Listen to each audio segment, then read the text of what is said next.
Assalamualaikum warahmatullahi wabarakatuh. Perkenalkan, nama saya Retna Amalia, NIM 214211008 dengan rekan saya. Baik, dengan saya sendiri. Perkenalkan, nama saya Syarifatul Malia dengan NIM 21421001010. Baik, kami dari semester 3 Prodi Hukum ditugaskan untuk mempresentasikan terkait tugas akhir semester yang diampu oleh Bapak Sofyan Saiful Rizal, SSYMH, yang berjudul Sejarah dan Pengertian Merek. Sejarah merek. Merek menurut nomor 15 atau 2001 tentang merek adalah berupa gambar, nama, kata, huruf, angka-angka susunan atau kombinasi dari unsur-unsur tersebut yang memiliki daya pembeda dan digunakan dalam kegiatan perdagangan barang atau jasa. Sebenarnya, merek asal-usul barang, demikian merek pun makin berperan untuk membedakan asal-usul barang dan kualitasnya, serta untuk menghindari peniruan.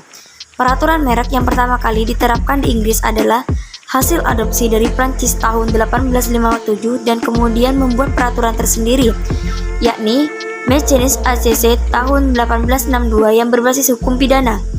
Tahun 1883 berlaku Konvensi Paris mengenai hak milik industri, paten dan merek yang banyak diratifikasi negara maju dan negara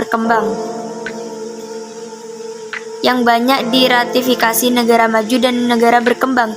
Kemudian tahun 1973 lahir pula Perjanjian Madrid, yakni perjanjian internasional yang disebut Trademark Registration Treaty.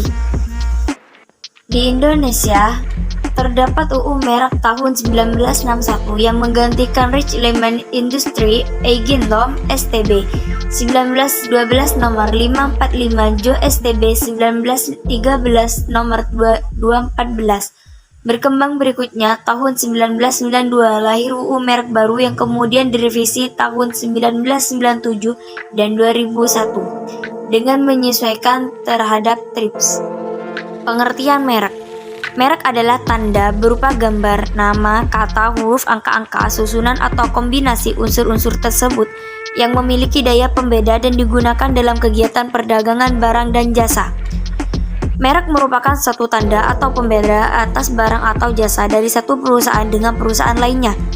Sebagai tanda pembeda, maka dalam merek satu klasifikasi barang atau jasa tidak boleh sama.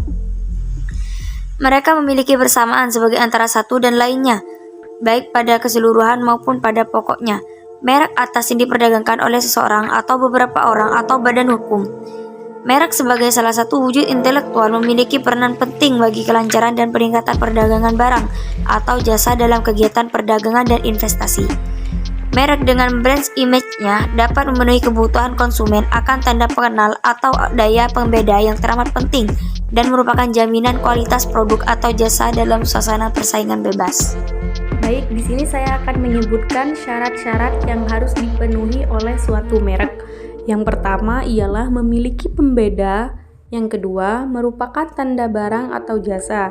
Yang ketiga, tidak bertentangan dengan moralitas agama, kesusilaan, dan ketertiban umum. Yang keempat, bukan menjadi milik umum. Dan yang terakhir, tidak berupa keterangan atau berkaitan dengan barang atau jasa yang dimintakan pendaftaran. Baik, selanjutnya saya akan memaparkan fungsi merek. Yang pertama, fungsi pembeda, yakni membedakan produk satu perusahaan dengan produk perusahaan lain. Yang kedua, fungsi jaminan reputasi, yakni sebagai tanda asal-usul produk, juga secara pribadi menghubungkan reputasi produk bermerek tersebut dengan produsennya, sekaligus memberi jaminan kualitas akan produk tersebut.